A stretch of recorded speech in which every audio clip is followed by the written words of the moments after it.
Delimitation ప్రక్రియ. Delimitation అంటే జనాభా పెరుగుతున్న దానికి అనుగుణంగా రాజ్యాంగ నిర్దేశిత ప్రకారం ఎంపీ సీట్లని తదనుగుణంగా ఎమ్మెల్యే సీట్లని పెంచుతూ పోవడం అని అర్థం. దాదాపు చాలా కాలం క్రితమే ఈ విధమైన ప్రక్రియ అమలు చేయాలని కేంద్ర ప్రభుత్వం భావించింది. ప్రధానంగా అలా భావించటానికి డీలిమిటేషన్ గురించి ఎందుకు కేంద్ర ప్రభుత్వంలో ఉన్నవారు అంతగా పట్టుదలగా ఉన్నారు, త్వరగా చేయాలని కోరుకుంటున్నారు. ఉత్తర భారతదేశంలో బీజేపీ పార్టీకి బాగా పట్టుంది, ఎక్కువ సీట్లు వస్తూ ఉన్నాయి. దక్షిణ భారతదేశంలో ఎంత ప్రయత్నం చేసినా కూడా పట్టు రావడం లేదు. ఉత్తర భారతదేశంలో మత రాజకీయాలు చాలా బాగా జనంలోకి ప్రవేశపెట్టగలిగారు.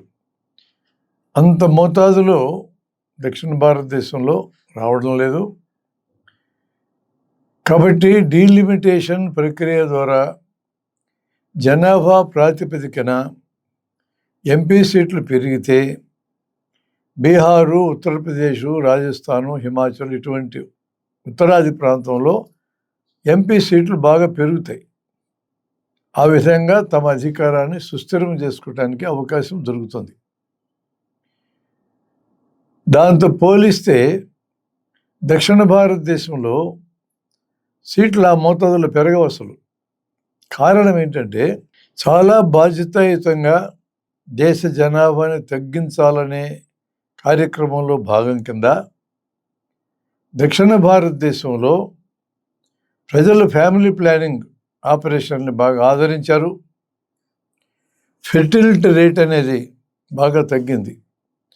ఫెర్టిలిటీ రేట్ అంటే భార్యాభర్త ఎంతమంది పిల్లల్ని కంటారు తమ జీవిత కాలంలో, ఒకరు లేదు ఇద్దరి కంటే కనడంలా.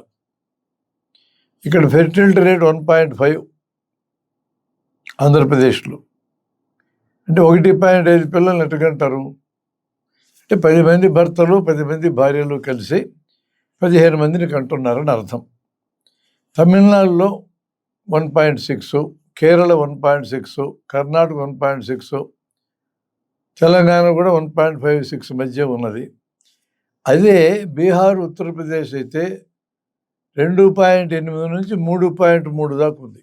అంటే 10 మంది భర్తలు 10 మంది భార్యలు కలిసి 28 మంది పిల్లల్ని కంటున్నారు. కొన్ని చోట్ల 33 మంది పిల్లల్ని కంటున్నారు. అంటే జనాభా పెరుగుతుంది. జనాభా పెరిగిన దానికి అనుగుణంగా ఎంపీ సీట్లు పెరుగుతాయి, తమ అధికారం సుస్థిరమవుతుంది. బాధ్యతాయుతంగా జనాభాని తగ్గించి వనరులు విచ్చలవిడి వాడకం జరగకుండా దేశ సంపదని, పర్యావరణాన్ని కాపాడడానికి కృషి చేసిన దక్షిణాదికి మొండి చెయ్యి, బాధ్యత లేకుండా ఇష్టం వచ్చిన నుండి పిల్లల్ని కానీ జనాభాని పెంచిన ఉత్తర భారతదేశానికి ఏమో ఎంపీ సీట్లు పెరగడం చాలా బాగుంది. దీని మీద పెద్ద ఆందోళన మొదలైంది దక్షిణాది రాష్ట్రాలకి. ఈ ఆందోళనని వయామీడిగా పరిష్కరించాలని కేంద్ర ప్రభుత్వం భావించి ఒకే పర్సంటేజ్లో ఉత్తరాదిన దక్షిణాదిన పెంచుతామన్నారు. అంటే జనాభా ప్రాతిపదిక అనేది ఒకటి ఉన్నా ఉత్తరాదిన 10% పెంచాలనుకో దక్షిణాది 10% పెరుగుతుంది. అయినప్పటికీ కూడా ఉత్తరాదిలో సీట్లు పెరుగుతాయి, ఆ మోతాదులో దక్షిణాదిని పెరగవు. లెక్కేస్తే కనపడుతుంది. అది ఏమైనా జనాభా బేసిస్గా పెట్టుకొని పెంచుకోవాలనే ఉంది వాళ్ళ కోరిక. దీనికి పరిష్కారం ఏంటి? ఎక్కడ అభివృద్ధి ఉంటే అక్కడ జనాభా పెరుగుదల తగ్గుతుంది. నికరమైన ఆదాయం ఉన్న భార్యాభర్తలు ఎక్కువ మంది పిల్లల్ని కనడం లేదు. ఇది ప్రపంచవ్యాపిత phenomena. Development is the best contraceptive. Contraceptive అంటే పిల్లల్ని పెరగక నిరోధించే అంశమని. డెవలప్మెంట్ అంటే అభివృద్ధి. ఒక కుటుంబం అభివృద్ధి అయితే పిల్లల్ని ఎక్కువ మందిని కనదు. అభివృద్ధి ఫలాలు అనుభవించిన భార్యాభర్తలు తమ పిల్లలకి ఆ ఫలాలు అందాలంటే ఎక్కువ మంది పిల్లలు లేకుండా ఉన్నందువలన తాము సంపాదించుకున్నది ఒకరిద్దరు పిల్లలకి పంచితే వాళ్ళు తిరిగి సంపాదించుకొని స్టెబిలైజ్ అవుతారు.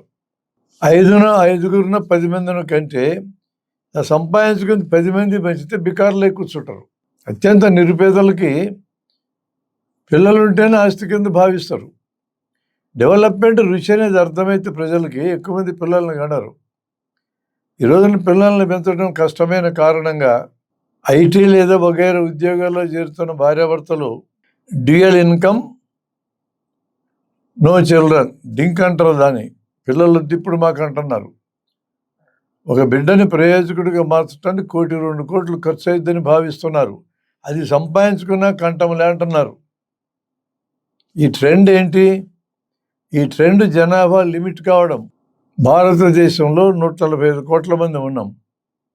మనకంటే 3 రెట్లు స్థలం ఉన్న అమెరికాలో 33 కోట్లే.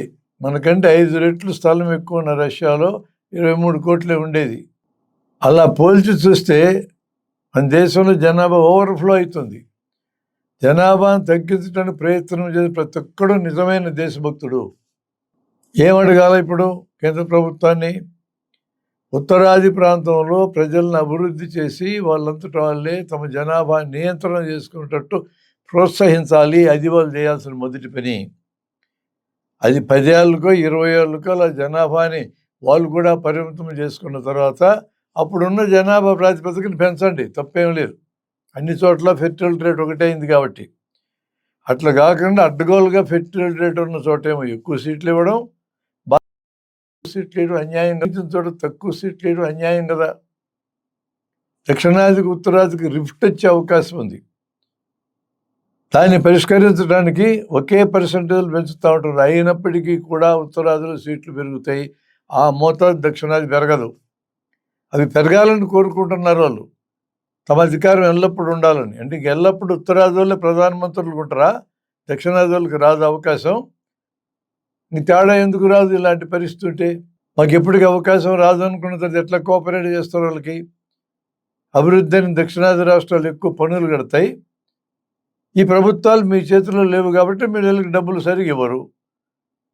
పైగా వెనకబడ్డ వాళ్ళు పేదోళ్ళు కాబట్టి జనాభా ఎక్కువ కాబట్టి జనాభా ప్రాతిపదికన ఫండ్స్ కూడా ఇస్తే సీట్లు ఇవ్వడమే కాదు, దేశం సంపాదించిన డబ్బులు కూడా జనాభా ఎక్కువ ఉందని చెప్పి ఉత్తరాది రాష్ట్రాలు లాక్కెళ్తాయి. ఇది ఎక్కడ న్యాయం? చేయదగిన పని ఒక్కటే నా అభిప్రాయంలో. ఆ విధంగా జనాభాను తగ్గించుకునేదాకా డీలిమిటేషన్ ప్రక్రియను వాయిదేయండి. ఒక 20 ఏళ్ళు 30 ఏళ్ళు ఏం కొంపలేం మునగవు. ఇదొక్కటే సరైన పరిష్కారం నా అభిప్రాయం. ఈ పరిష్కారాన్ని దక్షిణాది రాష్ట్రాల ముఖ్యమంత్రులు డిమాండ్ చేయకుండా మనం కూడా ఎక్కువ మంది పిల్లల్ని కంటామంటున్నారు. తప్పది. ఈ పిల్లలకు ఓట్లు వచ్చేటప్పటికి వీళ్ళు ఎవరు బతికి కూడా ఉండరు. 18 ఏళ్ళు పడద్దులు ఓట్లు వచ్చాక. వాళ్ళు తప్పు చేస్తున్నారు ఎక్కువ మందిని, కానీ మనం కూడా తప్పు చేయాలంటే ఎట్లా కరెక్ట్ అవుతుంది? కాబట్టి డీలిమిటేషన్ ప్రక్రియలో దక్షిణాది రాష్ట్రాలకు జరుగుతున్న అన్యాయాన్ని ఖచ్చితంగా కేంద్ర ప్రభుత్వం అరికట్టాలి. ఈ ప్రజలు డిమాండ్ చేయాలి ఆ విషయాన్ని.